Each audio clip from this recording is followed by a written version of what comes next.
네.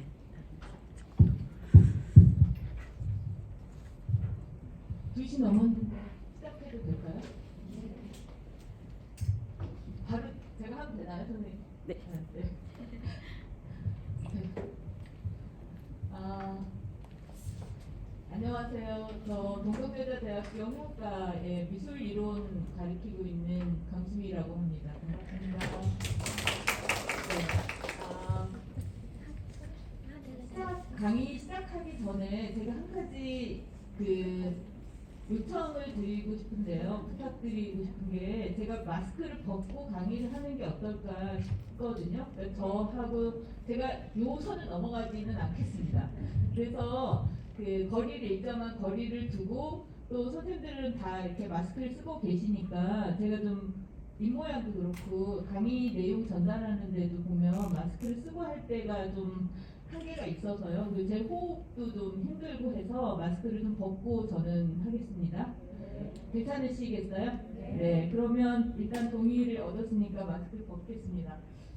요즘에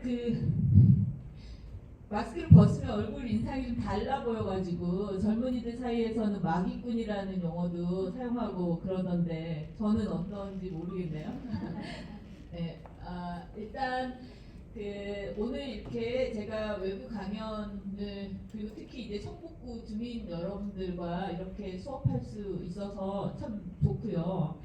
한 가지는 제가 이 강의를 요청을 받고서 사실 많은 분들과 우리가 미술로 어떻게 접점을 만들 수 있을까 관련해서 조금 느슨한 주제로 이렇게 키워드를 제시를 했었어요. 기획하는 교수님한테 미술과 인간이라고. 그때 그리고 이 강의 주제로 제가 제일 크게 생각한 건 인간이 가진 필멸의 조건 있잖아요. 반드시 죽을 수밖에 없는 존재라고 하는 그 맥락에서 미술과 우리 인간과 그리고 삶에 대해서 생각을 해보면 좋겠다 이렇게 주제를 정했는데 네, 이러지 않으려고 했지만 한 10여일 전에 제 부친이 돌아가셔가지고 그래서 제가 사실 이 내용을 제대로 강의할 수 있을까? 이런 생각이 좀 들더라고요. 근데 먼저 이 말씀을 드리는 게 사실 우리가 미술에 대해서 되게 진지한 주제로 강의할 수도 있다는 생각을 먼저 말씀을 드리고 싶었고 또 이럴까봐 이제 얘기하다가 울컥할까봐 미리 말씀을 드렸습니다. 일단 본인이 생각하는 그러니까 제가 미학을 전공하고 예술이론을 하고 비평하는 교수로서 미술이 가진 되게 중요한 무게가 있다고 생각을 해요. 삶의 무게가. 근데 그 삶의 무게는 어떻게 보면 역설적이지만 인간이 가진 죽음의 한계라고 하는 것과 결부되어 있다는 것. 그런 점에서 미술이 가진 되게 중요한 바탕이 있다. 이런 생각을 하면서 시작을 해보겠습니다. 그래서 미술과 인간이라고 했지만 좀 더 내용을 좀 좁히자면 미술과 인간의 삶과 죽음이라고 할 수 있을 것 같습니다. 네. 그래서 오늘 제가 크게 보면 우리가 이제 어떤 공부를 시작할 때 지적 호기심이 있어야 되잖아요. 그걸 알고자 하는 욕구가 우리가 그 지식을 얻게 되는 가장 중요한 바탕이잖아요. 그래서 오늘의 열린이라는 말을 통해서 저는 이 말을 강조하고 싶었던 거죠. 정답을 찾는 게 아니라 우리에게 정말 해당할 만한 자기한테 중요한 질문에 답을 찾는 거 이게 우리한테는 중요하다. 열린 질문이라는 건 사실 딱 닫힌 결말이 아니라 어떤 생각에 타당성이 있다면 그 답도 타당하다. 이렇게 생각할 수 있는 그래서 크게 보면 저는 이런 미술에 대해서 이런 질문을 던질 수 있다는 거죠. 첫 번째, 미술과 인간의 관계가 뭘까? 두 번째, 인간 또는 이미지가 어떻게 시작하고 어떻게 사라지는가? 그러니까 그걸 이제 은유적으로 삶과 죽음이라고 했는데 인간한테는 삶과 죽음이라는 말이 좀 자연스럽지만 이미지가 생물체 같은 게 아니니까 생명이 있다고 생각하지 않으니까 삶과 죽음 이러면 좀 어색하잖아요. 그런데 이미지도 사실은 시작되는 부분이 있을 거고 사라지거나 또 변화하는 게 있다는 거죠. 그런 점에서 인간과 이미지의 삶과 죽음의 문제를 다뤄봅시다. 이게 있고요. 네.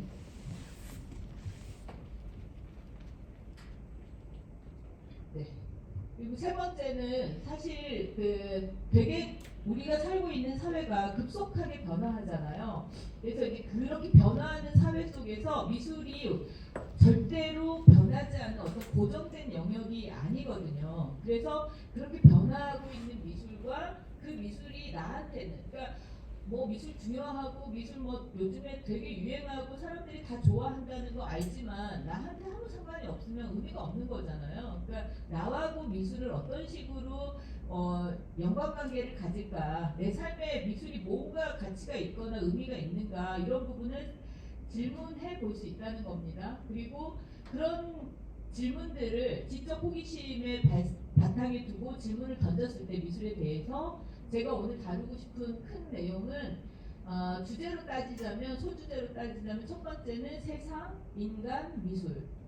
두 번째는 요즘 뭐 너무 많이 들으실 거예요. AI, 인공지능이요. 그 다음에 NFT 들어보셨을 것 같은데요. Non-Fungible Token이라고 해서 교환 가능하지 않은 토큰이라는 말인데, 이것들과 나의 미술, 나한테 미술이 그러면 돈이 되거나 뭐 기술적인 거와 관련해서 뭔가 의미가 있는가? 그다음에 세 번째는 현대 미술, 그러니까 지금 현재 진행형의 미술에 대해서 공부를 할 건데, 그때도 우리는 이미지, 인간, 미술, 그리고 제가 오늘 강의의 서두에 말씀드렸던 것 같은 반드시 죽을 수밖에 없는 존재의 조건과, 그리고 그렇기 때문에 우리가 영생을 추구하는, 죽고 싶지 않은, 영원히 살고 싶은 그런 의미에서 불멸과 필멸에 대해서 생각을 해보고자 합니다. 그 다음에 네 번째는 이런 전반적인 면에서, 그러니까 미술 작품에 그냥 어떤 예술가가 굉장히 천재적인 예술 작품을 만들어서 그게 그 예술가의 어떤 내면의 고통이 막 표현되어 있고 이런 식의 맥락이 아니라,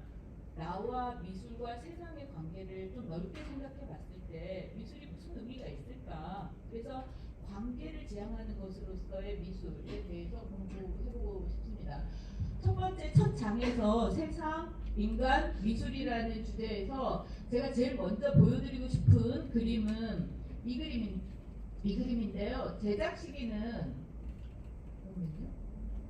이게 포인트가 선생님 뭐 어떤 게 포인트라고 그러셨죠?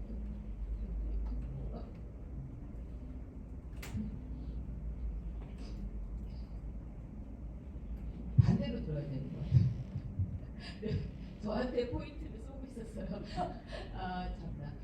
제작한 시기가 1791년이니까 18세기잖아요. 그러니까 오래된 것 같지 않잖아요. 그런데 제가 여러분께 보여드리고 싶은 거는 그림의 내용이에요. 그림이 보여주고 있는 시기는 1791년이 아니고 고대 그리스예요. 그리고 이 고대 그리스 시대의 어떤 신뢰의 남녀의 모습을 보여주고 있는데, 이 그림의 진짜 메시지는 미술이 아니면 이미지가 어떻게 탄생했을까를 담고 있는 겁니다. 그러니까 간략하게 말하면 이런 질문을 던질 수 있잖아요. 백과사전이 있어요. 근데 백과사전에 폐화, 미술, 그림, 드로잉 이런 것들을 항목을 설명을 해야 되는 거예요. 백과사전이니까. 그런데 그게 고대 로마에서 그걸 시작을 했다는 거예요. 백과사전 편찬 작업을. 근데 거기에 미술이라는 항목, 근데 미술이라는 단어는 정확하게 말하면 18세기 중후반에 서구 유럽에서 출현하니까 여기서 우리는 그림이라고 얘기를 하자고요. 좀 더 가벼운 의미에서 그림. 근데 그림이 어떻게 시작됐을까를 이 고대 로마의 학자가 백과사전에다 써야 되는 거예요. 근데 고대 로마니까 자기네가 좀 더 오래됐다고, 전통이 근본이 있다고 생각하는 곳이 어디였냐면 고대 그리스였던 거예요. 그래서 고대 그리스에서 미술이, 그림이 시작됐다라고 얘기를 하면서 그 시작된 배경을 이렇게 우리 시대라면 영상으로 증거를 보여줄 것 같은 그거를 그림으로 제작하는 이야기가 있었던 겁니다. 이 그림을 자세히 보시면요, 17세기는 18세기를 잊어버리시고 이 그림 안에서 등장하는 풍경은 고대 그리스이고, 그러니까 기원전 한 400년 경이에요. 굉장히 오래된 거죠. 그 안에 부타데스라는 도공이 있었대요. 고대 그리스의 도공이 부타데스라는 도공이 있었는데 도공한테 예쁜 딸이 있었고 그 딸이 사랑하는 남자친구가 있었던 거예요. 근데 이 남자친구가 전쟁에 나가야 되는 거예요. 자, 사랑하는 연인이 있는데 그 연인과 헤어져야 된다 그러면 우리 굉장히 슬플 거 아니에요. 그죠? 그 다음에 다른 것도 아니고 전쟁터에 나가야 된다 그러면 죽을 수도 있다는 가능성이 너무 큰 거잖아요. 그러면 보내고 싶지 않고 헤어지고 싶지 않잖아요.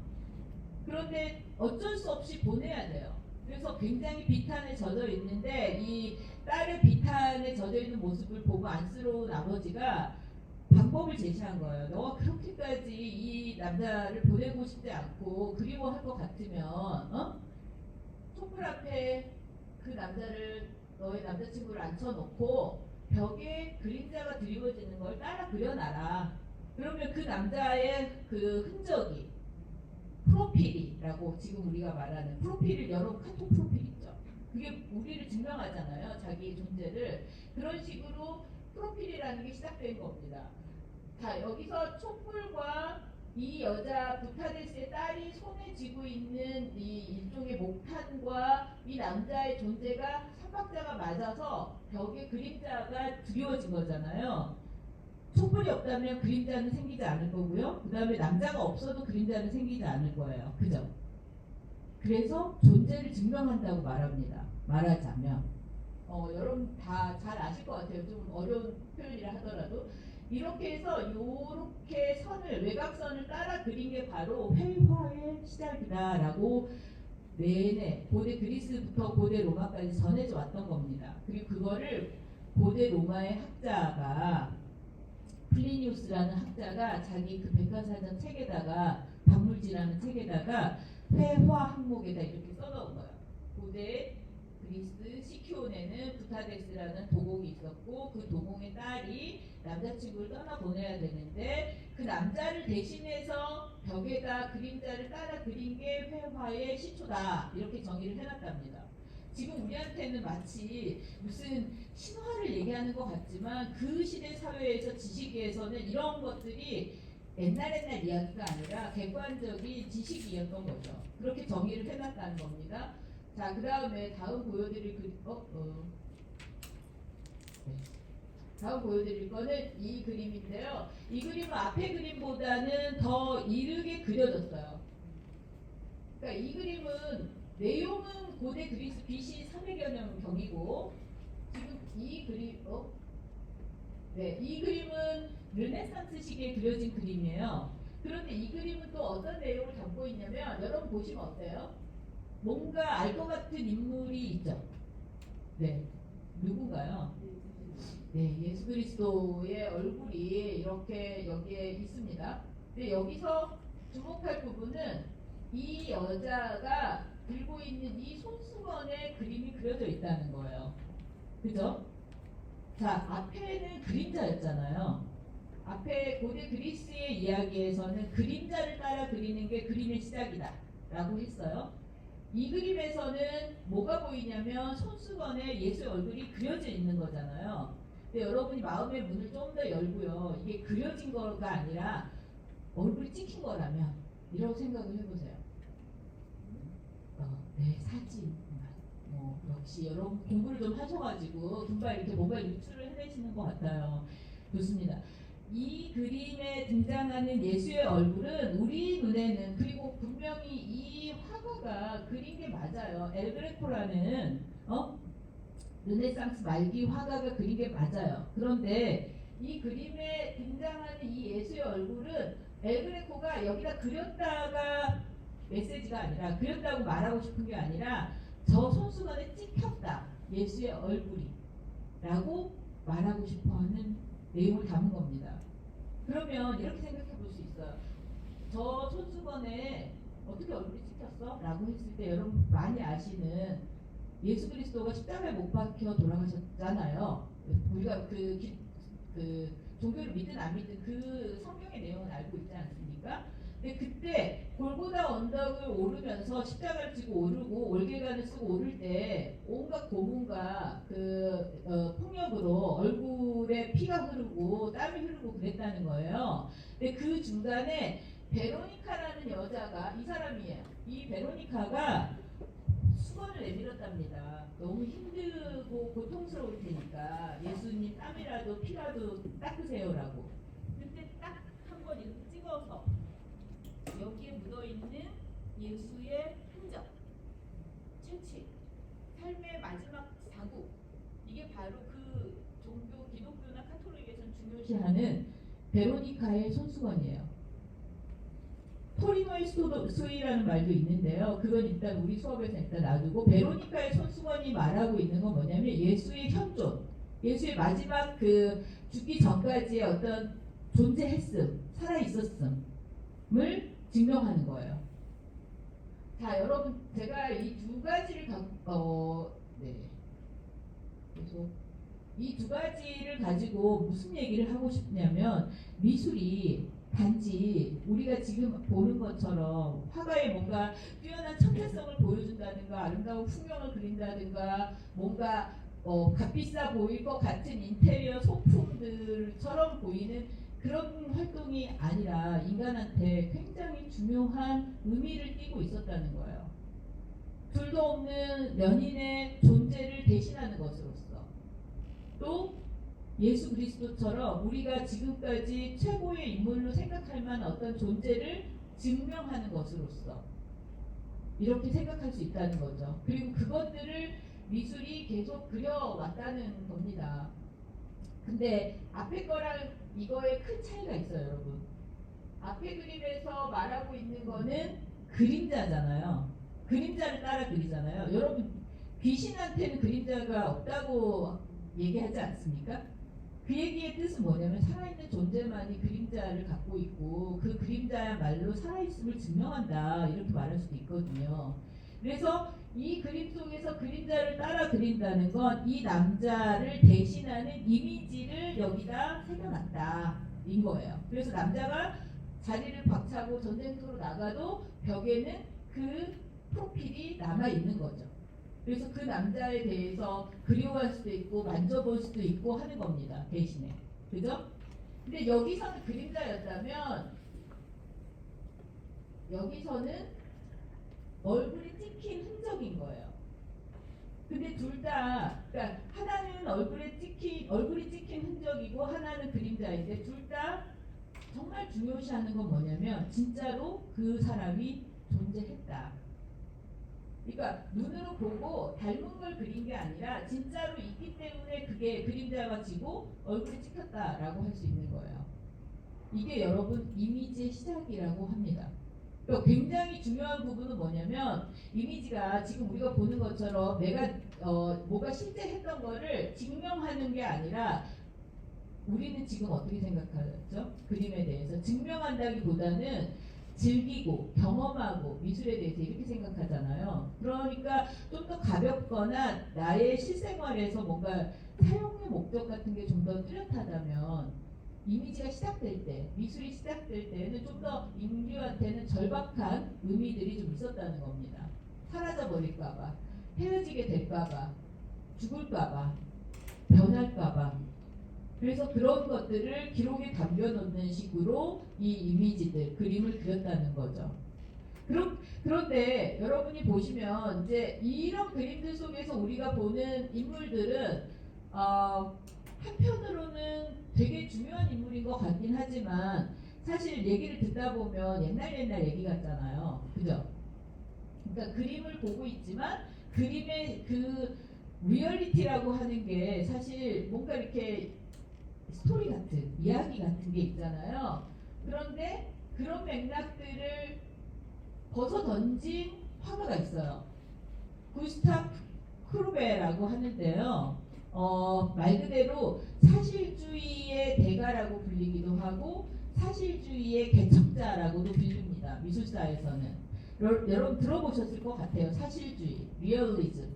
근데 제가 뭐 길게 설명하기보다 간단하게 얘기하면 구스타프 크루베는 서양 미술의 역사가 쭉 어떻게 진행이 됐냐면 왕을 위해서, 신을 위해서, 귀족을 위해서, 그리고 그리스 신화의 내용들을 담고 성경의 내용을 담고 이런 식으로 이어졌던 거예요. 그러니까 화가가 지금 이 시간에 그림을 그려도 그 그림이 마치 고대의 이야기인 것처럼, 그리스의 신화인 것처럼, 로마의 에피소드인 것처럼 이렇게 그려왔다는 거예요. 그래서 누드 모델을 보고 그리는데도 불구하고 그 누드 모델을 그려서 누드 모델을 보고 그린 그림은 비너스, 이런 식으로. 그러니까 실제 현실하고 그림의 내용들이 분리돼 있었던 거예요.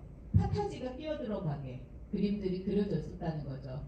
근데 그런 태도들, 서양 미술의 중요한 바탕으로서 신화나 이상화를 하는 것들에 대해서 근본적으로 거부한 화가가 바로 이 쿠르베예요.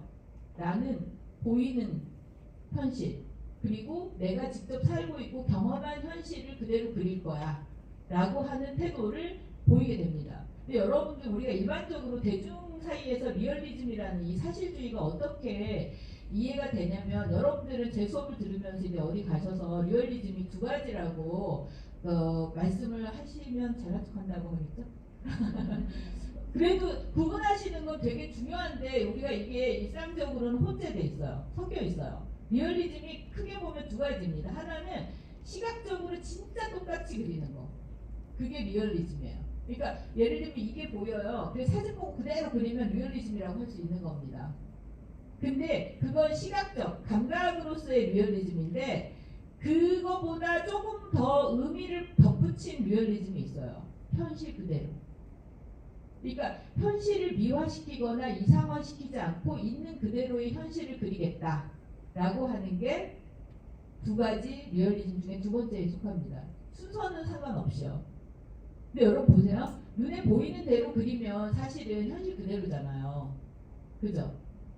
눈에 보이는 대로 그리면 현실 그대로인데, 그거를 사람들이 자꾸 기법적으로만 생각을 하는 거예요. 똑같이 묘사한다고만. 근데 그 리얼리즘에는 그 의미만 있는 게 아니라고요. 눈에 보이는 그대로 아주 묘사를 잘해, 묘사력이 너무 뛰어나, 이게 아니라 한편으로는 있는 그대로의 현실을 그대로 그리겠다. 예를 들면 저를 그리면서 저에 대해서 현실에 있는 이런 사람으로 그리는 게 아니라 무슨 이상화된 어떤 여인으로 그린다든가 하는 전통이 미술에 있는데, 그 전통을 부정하려고 했던 사람이 쿠르베다. 이렇게만 말씀드리면 잘 모르실 수도 있어서, 감히 뭐랄까 공감을 잘 못하실 수도 있어서 제가 쿠르베의 작품을 갖고 얘기를 할게요. 지금 중앙에 제가 펼쳐놓은 이 그림은 쿠르베가 자기의 스튜디오라고 그려놓은 건데, 화가가 스튜디오를 그대로 그리면 뭘까요? 사실주의예요. 근데 이 그림 속에 등장하는 화가가 그리는 그림을 보세요. 실내에서 그리고 있는데 외부 풍경이잖아요. 그러니까 이거는 리얼리즘이 아닌 거죠. 이 화가가 그리는 그림은. 근데 이렇게 화실에서 아티스트의 스튜디오에서는 비일비재하게 눈에 보이지 않는 거를 이상적인 풍경이나 이런 걸 그려라고 말하면 어때요? 사실적이죠. 네. 자, 그래서 제가 여기서 일단 사실 여러분들 조심스러워서 제가 감춰놓은 이미지가 있거든요. 여기서 어떤 편견이나 놀라움 없이 보셨으면 좋겠어요. 쿠르베의 또 다른 그림이 있어요. 이 그림이 여기서 이렇게 보면 안 되더라고요. 네. 네. 놀라실 것 같아서 제가 숨겨놨는데요. 이 그림은 쿠르베가 1866년에 그린 The Origin of the World, 세상의 기원이라는 제목의 그림입니다. 여러분, 세상의 기원, The Origin of the World, 그러면 어때요? 되게 이렇게 뭔가 거창한 철학적 주제 같기도 하고, 과학의 빅뱅 뭐 이런 얘기를 할 것 같잖아요. 그런데 쿠르베가 19세기 화가, 프랑스 화가 쿠르베가 생각하기에 세상의 기원은 어머니인 거예요. 여성의 몸이 바로 세상의 기원이다. 자손을 낳아야지만 인간이 출현하고 그 인간들의 세대가 계속 이어지는 거다 라는 맥락에서 쿠르베가 The Origin of World라고 하는 제목의 그림에 여성의 하복부를 아주 적나라하게 그린 겁니다. 근데 이 그림이 사실 어디 이렇게 미술사 책 대중들이 읽는 미술사 책이나 이런 데 잘 등장하지 않아요. 왜 그럴까요? 제가 이걸 이쪽으로 끌고 오자마자 여러분 중에서 하는 소리가 들렸거든요. 말하자면 우리가 여성의 신체를 보는 어떤 시각이 있잖아요. 그게 중립적이거나 객관적이기보다는 뭔가 이렇게 성적인 차원에서 보는 게 있잖아요. 그리고 아무래도 너무 이제 노골적으로 그려놨으니까. 근데 이 노골성이 바로 프루베가 목표했던 거예요. 말하자면 세상의 기원은 뭐 하느님이 천지를 창조하고 뭐 아니면 빅뱅이 일어나고 뭐 그때 빅뱅 이론도 없었지만 뭔가 그 신들이 올림푸스 산에서 이렇게 세상을 만들고 이런 게 아니라 여성이 생명을 잉태해서 아이를 낳았기 때문에 세상이 시작된 거야 라는 말을 하고 싶었기 때문에 여성의 신체를 그대로 적나라하게 그린 겁니다. 그리고 이런 태도가 말하자면 현대미술로 오면 이런 그 프루베의 시도들을 되게 비판하는 퍼포먼스도 생겼었어요. 왜냐하면 저렇게 의미는 알겠지만 너무 적나라하게 여성의 신체를 구경거리로 만든 거 아니야? 그림을 그려가지고 이렇게 얘기할 수도 있잖아요. 그러니까 그래서 그거를 비판하는 여성 아티스트가 프루베 그림의 앞에서 이렇게 갑자기 기습 퍼포먼스를 하기도 했었습니다. 자신의 신체를 보여주는 식의. 물론 경찰에 쫓겨나고 그랬는데 말하자면 이런 식으로 제가 지금 이 작업들을 이렇게 설명해 저기 슬라이드 전체를 보여주실래요? 설명해서 여러분들하고 말씀을 나누고 싶은 내용은 뭐냐면 앞에 이렇게 봤던 그림들에서 말하고 있는 이미지의 시작, 미술의 시작과 프루베가 보여주는 리얼리즘적 태도는 상당히 다르다는 거예요. 신화적이고 이상적인 것으로서의 미술의 시작을 얘기하고 있지만 근본적으로 프루베 같은 경우는 인간이 어떤 현실 속에서 살고 있고 그 현실 속에서 그림은 어떻게 그려지거나 누가 어떻게 감상하는가에 대해서 생각을 했다는 거죠. 이런 점에서 우리는 미술을 한 가지 단정지어서 생각할 것이 아니라 그러니까 뭔가 아름답고 이상적이고 신화적이고 뭐 이런 것만 아니면 서정적이고 이런 것들이 미술이야라고 생각하는 태도보다는 좀 더 열린 태도로 우리 삶과 연결돼 있고 어떤 부분에서는 내 삶에 생각하지 못했던 어떤 되게 어둡거나 비극적이거나 아니면 적나라한 부분까지도 건드리는 게 미술이구나라고 생각을 하실 수 있다고 봅니다. 네, 그게 이제 세상과 인간과 미술의 관계에서 제가 말씀드리고 싶은 것들이에요. 그러니까 세상에 대해서 미술이 어떤 식으로든 보여주거나 다루고 있거나 하는데 인간은 거기서 어떤 식의 관계를 맺고 있는가 그림에 대해서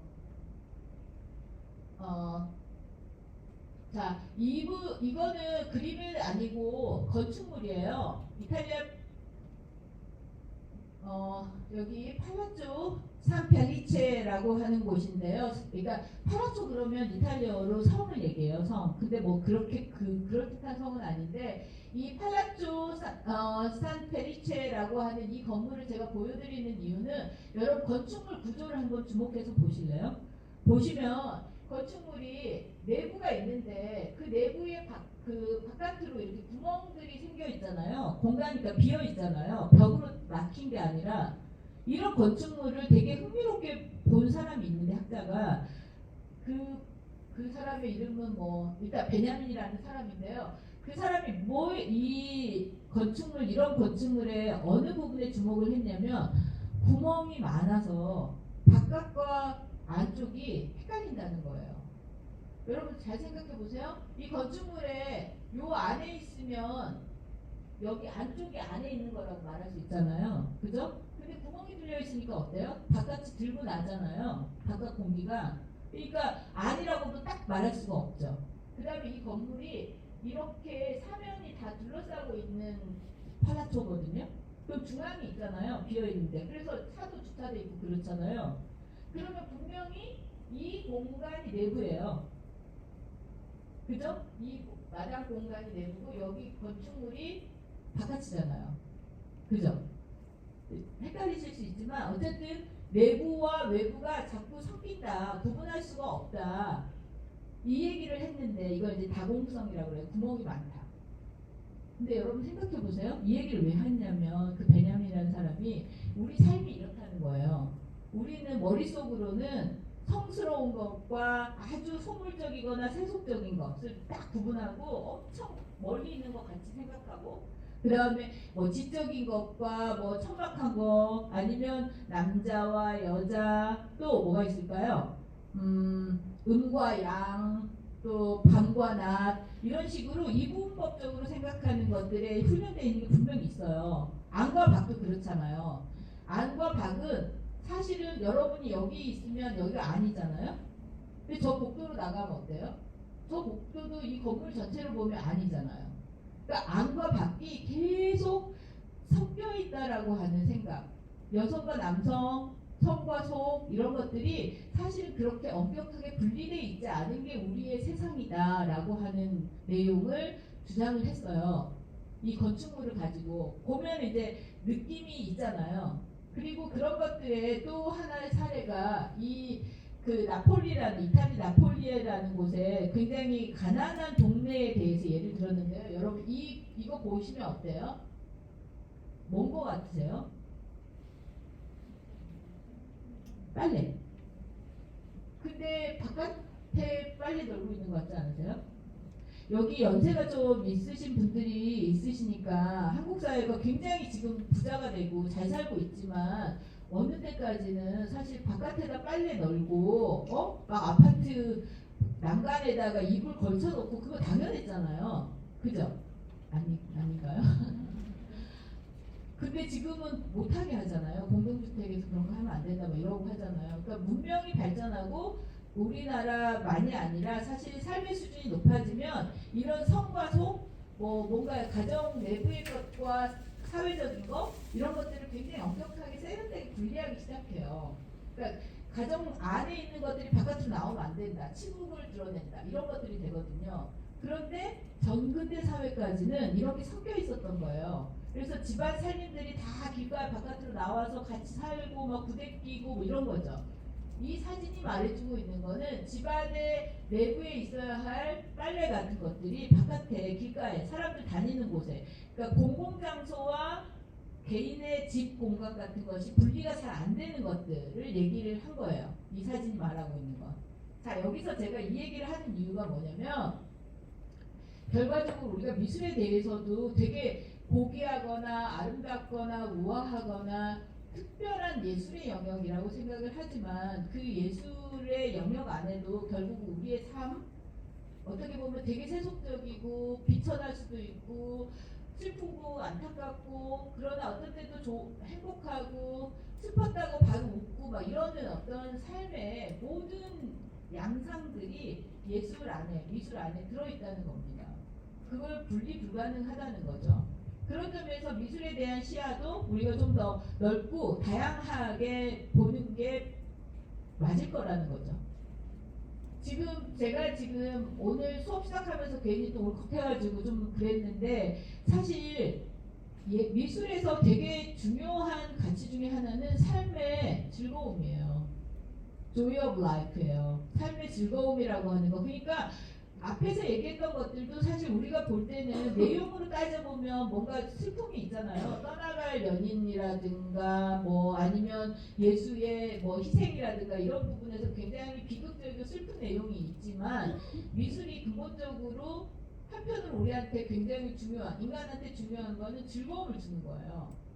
삶의 즐거움과 희열을 느끼게 해주는 게 있다는 거죠. 근데 그게 정말 잘 표현되거나 자기 예술가 스스로도 그랬던 사람이 누구냐면 앙리 마티스예요. 마티스 하면 여러분들이 이 그림이 제일 먼저 떠오르실 것 같아요. Dance One, 춤이라는 제목의 그림이에요. 보면은 5사람이 정말 열정적으로 몸을 움직여서 춤추고 있잖아요. 이 춤 자체가 어디서 벌어지는지 알 수 없지만 공간이 뭔가 우주 같기도 하고 지구 위에 푸른 대지 위에서 춤추는 것 같기도 하고 그러잖아요.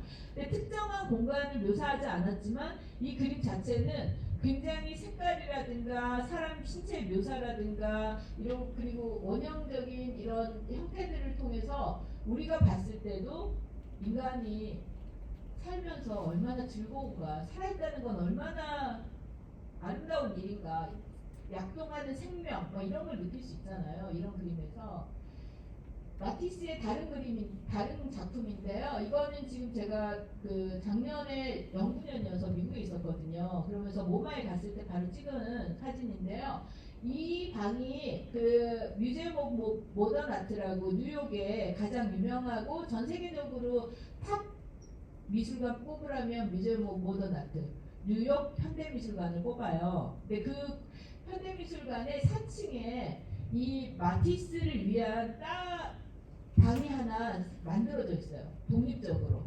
그래서 여기 전시장에서 이렇게 큰 전시장에서 이렇게 들어오면 마티스의 드로잉이랑 영상 인터뷰 작업이 있고요. 여기가 별개의 방으로 이렇게 마치 풀장처럼 단독 공간이 만들어져 있거든요.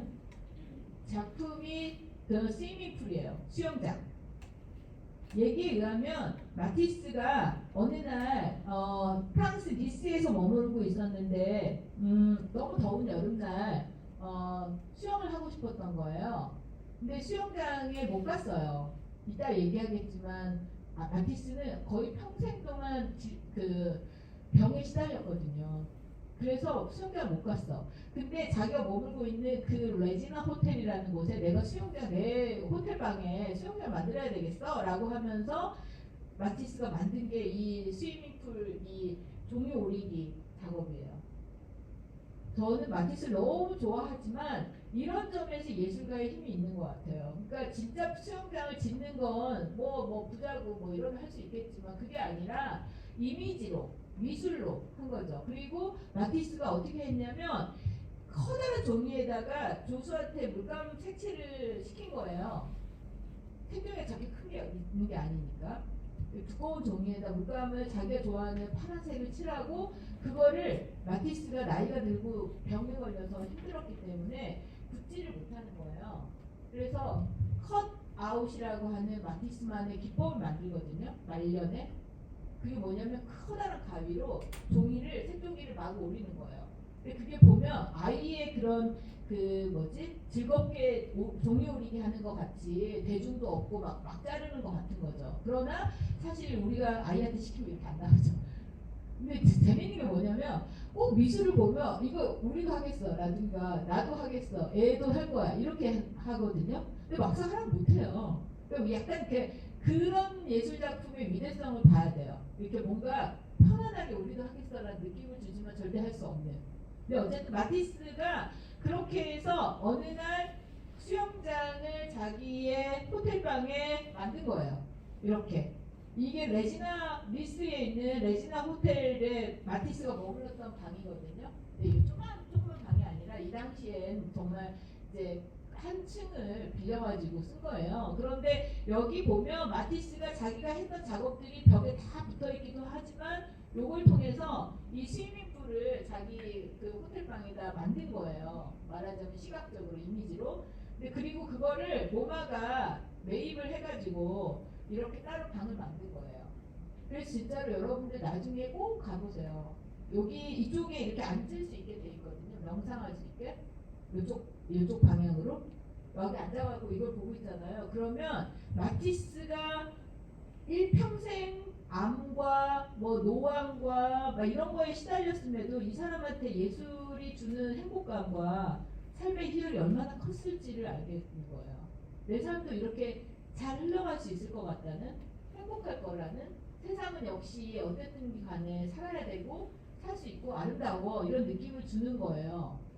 저는 예술의 힘이 이런 데 있다고 생각을 합니다. 그러니까 어쨌든 긴 얘기가 될 것 같아서 레지나 호텔의 이 장면은 마티스의 영상이나 이런 데를 보면 이 마티스가 이 호텔에 머물면서 아프니까 어디 많이 못 돌아다니는 거예요. 휠체어 타고 다녔거든요. 거기서 계속 작업을 하는데 작업한 걸 이렇게 공간에다 붙여놓고 나중에 자신이 성당을 지어요. 근데 그 성당의 작업들도 다 이런 데에서 드로잉에서 나와요. 방스 대성당이라고 하는데요. 자, 이 사진도 제가 일부러 꼭 넣었어요. 게티 이미지인데. 여러분 이 사진 보면 딱 제가 뭔가 하고 싶은 얘기가 뭔지 아실 것 같아요. 마티스한테 미술은 과제나 어쩔 수 없이 해야 되고 제작해가지고 팔아먹어야 되고 이런 것들이 아니라 자기 생명과도 같았어요. 말년에 마티스가 정말 몸이 너무나 안 좋았기 때문에 24시간 간병인이 있었고 그 간병인이 조수 역할을 했고 제작에 참여도 하고 그랬었지만 한 번도 미술 작업을 멈춘 적이 없어요. 그리고 구글에서 마티스 인벨 침대에 있는 마티스를 검색하잖아요. 엄청나게 많은 사진과 이런 게 쏟아져 나와요. 대부분이 뭐냐면 침대에 앉아서 기다란 막대로 드로잉을 하는 거예요. 자기가 손이 닿는 벽에.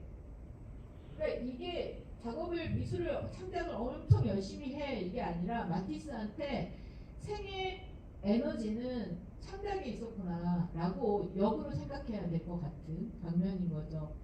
저는 요즘에 이런 마티스의 말년이 특별히 좀 가슴 아프게 느껴지더라고요. 여러분 나중에 제가 오늘 유튜브를 보여드리지는 않겠지만 유튜브로 마티스 검색해가지고 보시면 이런 다큐멘터리 필름들이 꽤 많거든요. 왜냐하면 마티스가 럭키하게도 다행스럽게도 20세기 중반까지 살았어요. 그러니까 그때는 이제 영화나 이런 영상, 디지털은 아니지만 그런 것들이 꽤 많았고 마티스는 생전에도 굉장히 유명했거든요. 피카소하고 경쟁자라고 하면서 엄청나게 미디어에 노출도 많이 되고 인터뷰도 많이 하고 영화 감독들이 가서 다큐멘터리 필름들도 많이 찍었어요. 그래서 우리한테는 너무나 좋게도 이런 자료들이 많아요. 근데 마티스가 진짜 멋져요. 보면 되게 그 멋진 모습으로 말년까지 계속 창작을 해요. 그리고 그게 영상을 보고 있으면 여러분 신날 거예요. 이 사람이 얼마나 즐거워가지고 이 막 큰 가위로 종이를 축축축 자르고 있는지. 그리고 그게 컷아웃이라는 현대미술의 기법으로 자리를 잡았다니까요. 그래서 그것들을 지금 이 장면에서도 마티스의 레지나 호텔이 얼마나 그림으로 미술로 꽉 차 있는지랑 그리고 마티스가 질병 속에서도 그랬는지를 보여주는 거고요. 이거 일부러 제가 캡처했는데 그 영상에 보면 끝부분에서 일평생 마티스의 조수를 했지만 그 바탕에서 자기 미술을 시작한 그 제자가 나와요. 제자가 자기한테 마티스가 어떤 의미인지를 이렇게 얘기하는데 저는 이 말이 되게 좋더라고요. 정말 어떤 의미에서든 내 보스였다. 근데 여기서 어떤 의미에서 내 보스였다는 게 되게 중요한 것 같아요. 그러니까 내가 뭐 소위 조수 비용을 받고 월급을 받고 어시스턴트를 했어 이런 의미가 아니라 내 삶의 스승, 어버이, 내가 예술을 하는데 가이드를 해준 사람, 뭐 이런 식으로, 그러니까 뭐 말 그대로 아버지 같은 느낌의 그런 말들을 했는데 위대한 예술가란 그런 것 같습니다. 그러니까 자기 스스로도 삶의 끈을 놓지 않고 또 굉장히 에너지를 발휘해서 삶의 즐거움이라는 걸 창작과 연결시키고, 그리고 그것들을 이렇게 스프레드 아웃이라고 하는데 영향을 퍼주는 거예요. 그리고 마티스는 이미 죽었는데도 70년이 넘었는데도 죽은 지가 그런데도 여전히 우리한테도 작품을 보고 있으면 아 그래 이번 생은 망착서가 아니라 잘 살아야 되겠어. 내가 지금 나이가 50 몇 살이고 뭐 70 몇 살이고 해도 나한테는 삶의 희열이라는 게 있을 거고 그 희열이 나에게 약동하는 어떤 에너지를 발휘하게 해줄 거야. 그리고 나는 뭐라도 하겠어. 그게 멋지고 대단한 예술 작품이 되는 게 아니라 나도 그릴 것이고 나도 가위로 잘라서 뭐라도 할 거고 할 수 있어. 이런 생각을 하게 해준다는 거죠. 저는 이 모마의 스위밍풀을 보면서 그런 생각이 들었습니다. 그러니까 정말 위대한 조형예술 작품이에요. 그렇지만 우리도 여러분도 잘나서 뭔가를 한다는 게 그렇게 어렵진 않잖아요. 집에 가면 이렇게 특히 이제 연세 좀 있으신 분들은 그 커다란 가위 있지 않으세요? 우리 어머니한테도 있는 가위인데 그런 가위를 잘랐어요. 그래서 어쨌든 그런 삶의 희열이라고 하는 게 미술에 말하자면 굉장히 중요한 측면이다. 라고 얘기할 수 있고요. 일장의 뒷부분을 제가 정리를 하자면 이 그림으로 다시 정리할 수 있을 것 같아요. 우리는 떠나갈 연인의 그 구제에 없어질 것, 이제 여기 같이 있지 못한다는 거에 대해서, 아니면 위대한 어떤 그 성자가 존재했다는 것을 증명하는 어떤 것으로서의 이미지에 대해서 생각을 해보고, 그다음 마티스의 창작 과정들을 통해서 인간의 삶에서 어떤 질병과 고통과 슬픔이 있다 하더라도 그거를 삶의 희열로 전환시키는 어떤 창작 에너지 같은 걸 얘기를 했었는데, 그런 말하자면 변증법이라고 하는데요. 두 개가 섞여 있는 거예요. 한쪽으로는 부정적이거나 슬프거나 무거운 것들, 한쪽으로는 가볍고 즐겁고 판타스틱하고 행복한 것들이 합쳐져 있는 게 바로 결국은 우리의 인생이기도 하고 미술도 그렇다라고 얘기할 수 있어요. 그리고 그거는 어떤 미술작품에는 있고 어떤 데는 없어라고 말할 수 있다고 봅니다. 저는 모든 예술작품이 그런 건 아닌 것 같아요. 근데 이 그림이 사실 명시적으로 그런 주제를 담고 있어요. 인생이란이라든가 인간이란 이런 걸 담고 있는 겁니다. 이 그림 여러분 딱 보시면 어때요? 별스럽지 않나요? 앞에서 갑자기 제가 퀴즈 내고 싶어졌는데요. 앞에 리얼리즘 설명했잖아요, 여러분. 리얼리즘 두 가지라고 말씀드렸잖아요. 여기서 리얼리즘은 어떤 리얼리즘일까요? 선생님. 가물의 물체를 물성을 그대로 나타내는. 맞습니다. 눈으로 보이는 물체 자체를 묘사한 기법적인 의미의 리얼리즘이라고 볼 수 있죠. 일단.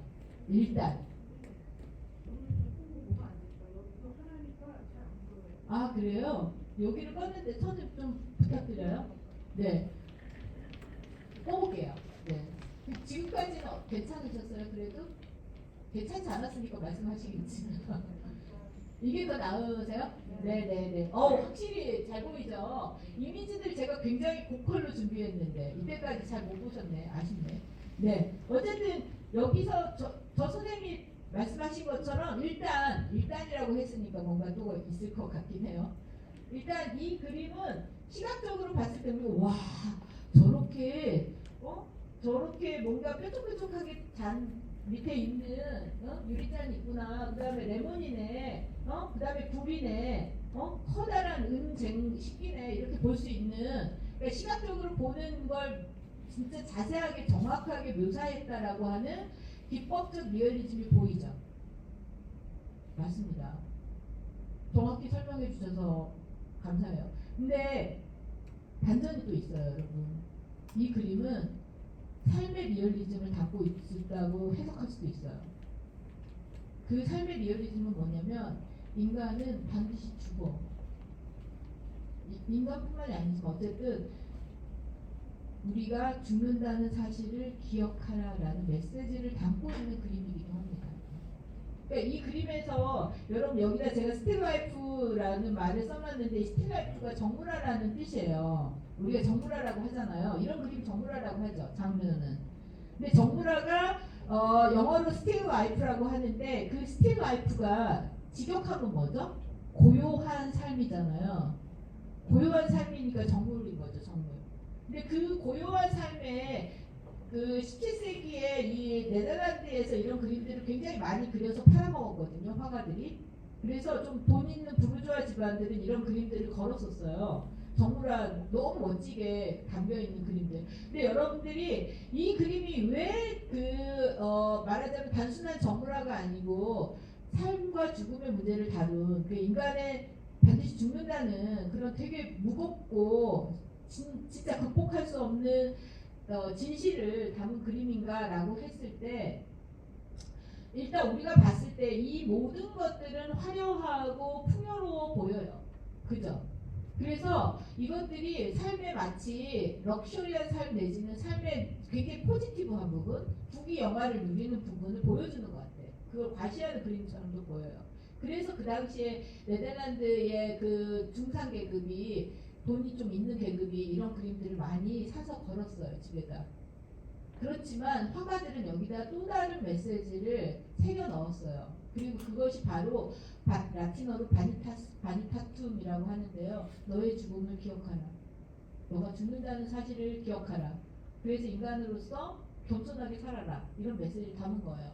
어떻게 그 메시지가 담겨 있냐면 아무리 화가가 그렇다고 말해도 그림이 그런 부분을 담고 있는 것 같지 않으면 설득력이 없잖아요. 근데 그림에서 이 정물화에서 그런 부분은 어떻게 나타나냐면 요거 보세요 여러분.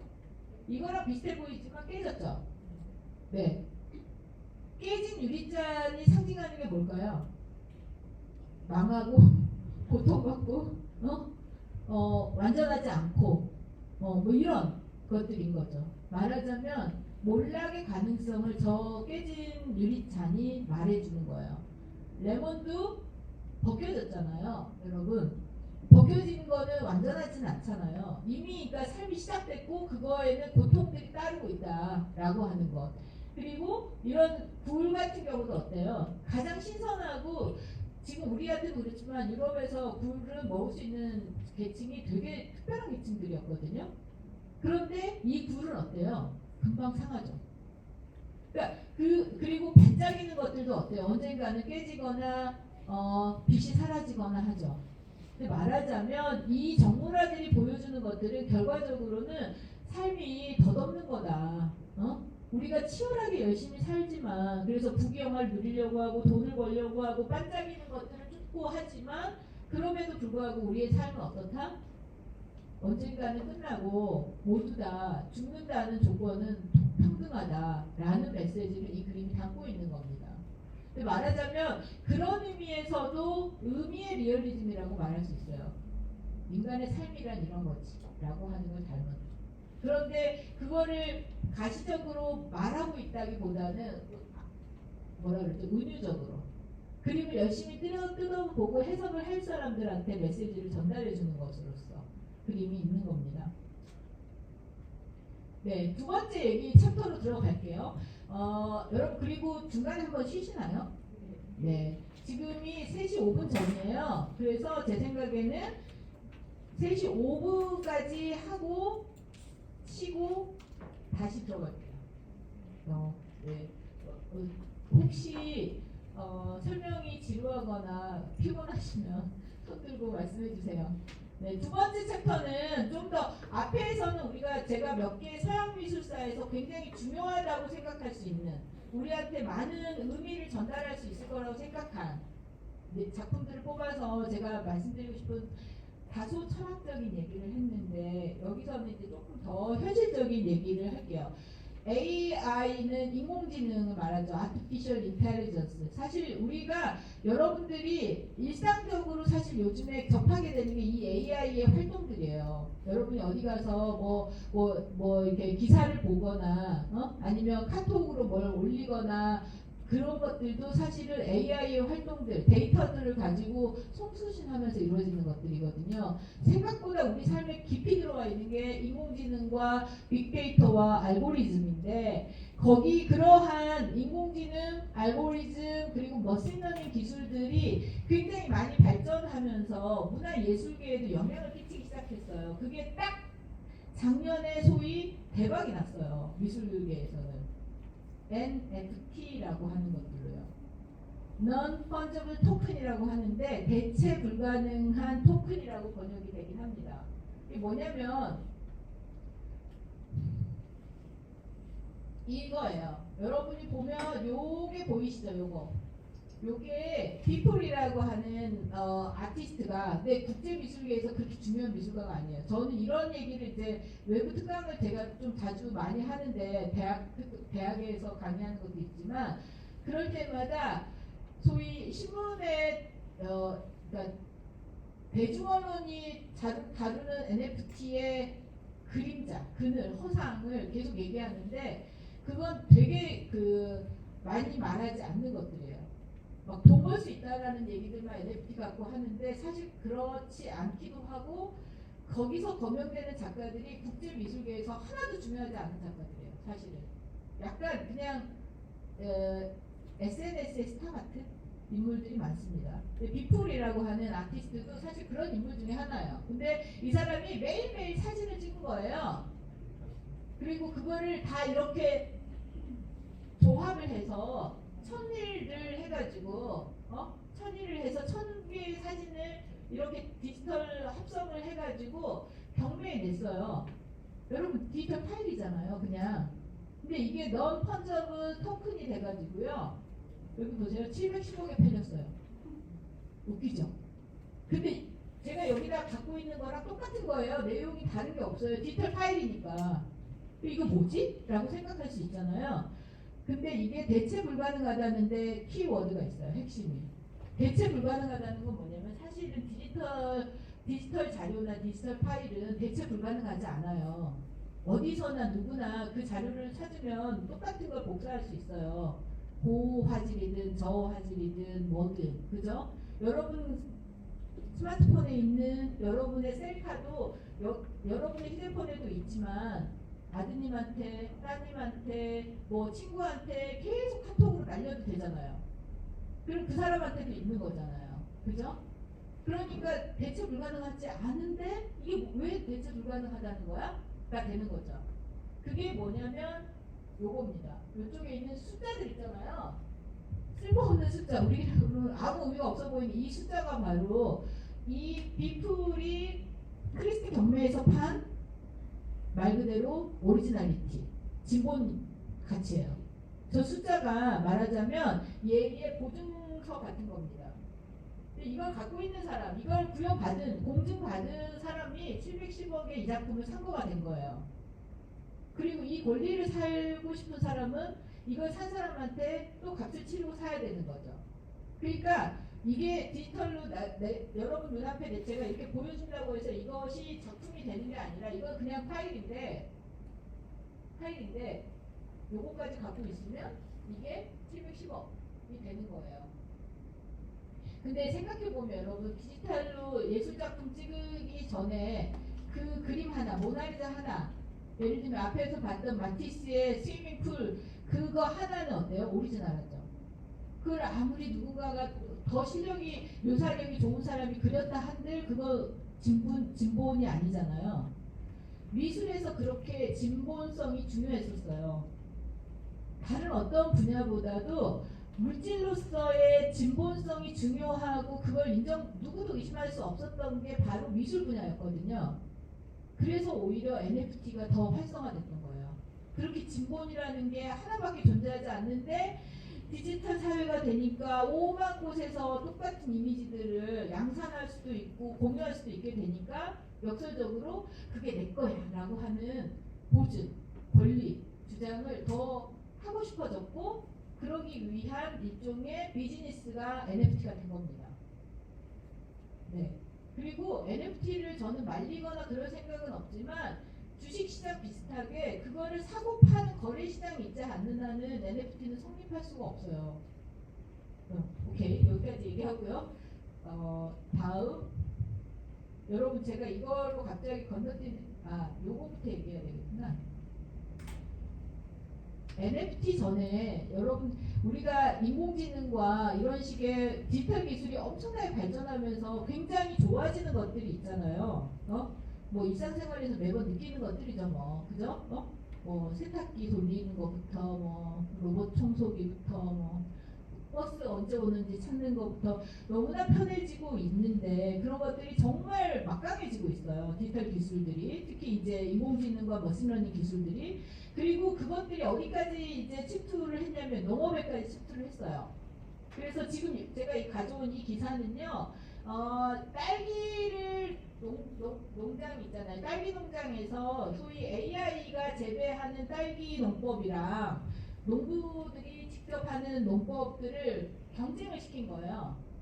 그래서 경쟁을 해서 결과를 보니까 데이터 분석하고 지능형 센서로 온실을 자동화하고 그렇게 한 소위 AI와 머신러닝을 기반으로 농사를 지은 딸기 농사를 지은 쪽이 농부들의 그 수십 년에 걸친 농업 경험과 지식과 노하우를 압도해서 생산량이 198배가 더 높게 수확이 이루어졌고요. 투자 수익률도 75.5%가 더 높았대요. 농부분들이 보시면 정말 가슴 아플 일이지만 이게 뭘까요? 말하자면 이제 농업도 기술이 완벽하게 컨트롤해서 성장시키는 시기 됐다는 거예요. 그런 사회입니다. 우리가 지금 긴장해야 되는 거죠. 그 다음에 두 번째 이거 제가 꼭 보여드리고 싶었는데 저 이 프로그램 보면서 TV도 없는데 어디 유튜브로 보고 엄청 울었는데요. 2020년과 2021년에 그 MBC에서 We Are Human 다큐멘터리 너를 만났다라는 제목으로 두 번에 걸쳐서 이 프로젝트를 했었어요. 첫 번째는 이 여자아이를 어린 딸을 잃은 그러니까 아이가 암이었던 것 같은데 그 아주 어린데 6살인가 그런데 죽어요. 그래서 엄마가 너무너무 그리워하고 그 삶을 살 수 없을 정도까지 막 그랬던 거예요. 그런데 이거를 방송국 PD들이랑 이렇게 좀 알고 이렇게 해서 인공지능 기술을 이용해 가지고 이 아이의 모든 사진과 이미지와 자료 같은 것들을 다 데이터로 분석하고 시뮬레이팅을 해 가지고 가상현실을 만들었어요. 그래서 이 프로그램 안에서 엄마가 여러분 이게 헤드마운티드 디스플레이라고 하는 거거든요. 머리에 쓰는 거예요. 그러면 이 앞에서 영상이 펼쳐지는 거예요. 그 가상 공간을 경험하게 되는 거거든요. 실제 난 이 공간에 있지만 뭐 경험하셨을 거라고 생각하는데 이 공간에 있지만 여기서 펼쳐지는 가상적 공간 속에서 지각을 하게 되거든요. 근데 그 공간 속에 이 나이가 그랬던 것 같아요. 이 아이 여자아이가 엄마 그러고 나타나. 그리고 생전에 좋아했던 미역국을 끓여주니까 그걸 맛있게 먹고 막 그래. 그리고 생전에 맨날 신었던 그 쪼리를 신고 막 예쁘게 뛰어다녀. 엄마가 너무너무 울더라고요. 이걸 하면서도. 근데 끝나고 인터뷰에서 엄마가 너무 행복하다. 이렇게 다시 만날 수 없을 줄 알았는데 만나서 행복하다. 뭐 이런 얘기를 해요. 그리고 1년 지나가지고 두 번째 판은 뭐였냐면 이 남편이 이 아내를 병으로 잃어요. 그러니까 부인이 좀 일찍 돌아가신 거예요. 병을 앓다가. 아이들을 혼자 키워요. 이 남편이. 근데 너무 사랑하는 거예요. 떠났지만 아내가. 그래서 아내를 꼭 만나고 싶다고 해. 그래서 이 프로그램이 또 그거를 제작을 한 거예요. 그래서 생전에 아내가 그렇게 가고 싶어 했지만 병 때문에 못 갔던 숲에 같이 가서 앉아요. 이 숲에 벤치에 앉아 있어요. 앉아서 손도 만져보고 막 그렇게 하는 거예요. 그것도 다 가상현실이에요. 근데 제가 이것도 꼭 집어넣은 게 뭐냐면 우리 시대는 이제 디지털 기술로 죽은 사람들과도 만날 수 있는. 제가 오늘 주제 시작할 때 어땠어요? 사라지고 존재하지 않게 되고 더 이상 만날 수 없는 사람들에 대한 안타까움과 그거의 일종의 극복과 저항이 말하자면 그림이었거든요. 이미지의 시작이었잖아요. 우리 시대가 되면 어떻게 된다고요? 기술이 그런 부분을 정말 가상현실적으로 구현해 주는 정도까지 왔다는 거예요. 여기서도 핵심은 뭐예요? 딱 미술이라고 말할 수 없지만 시각 이미지가 압도적으로 중요하게 작동하잖아요. 이런 시대. 그래서 우리 시대의 미술과 인간의 관계를 이렇게 이제 기술적인 것들이 매개시켜서 정말 가상현실 경험까지 하게 해주는 시대가 됐다는 거죠. 그죠? 그리고 이거는 이제 제가 그 얘기 한 거죠. 말하자면 디지털 기술과 미술이 결합했을 때 이미 죽어버린 나의 사랑하는 아이 아니면 부인을 가상적으로 만나게 되는, 거짓말이 아니라 가상적인 상황을 만들어서 만난 거예요. 사실은 그렇게 해주는, 아니면 스트로베리를 키울 수 있는 이런 시대가 됐어. 그리고 또 미술 작품이 이제 뭐 700억씩으로 이렇게 디지털 파일임에도 불구하고 소위 미술의 정체성을 얻어서 팔리는 시대가 됐어. 그럼 우리 시대의 미술은 뭐지? 인간과 우리의 관계는 뭐지? 이런 생각을 해볼 수 있잖아요. 이제 실 건데요. 다음 얘기가 바로 이렇게 뭔가 돈, 명예, 뭐 현실 속에서의 우리가 얻을 수 있는 것들과 미술에 대해서 한번 생각을 다시 해보려고 합니다. 지금이 3시 7분이니까요. 언제까지 쉴 수 있어요? 15분까지 쉴까요? 네, 15분에 그럼 다시 시작하고요. 혹시 전 여기 있을게요. 질문하고 거나 하신 분들은 이 쉬는 시간 이용하셔도 됩니다. 네.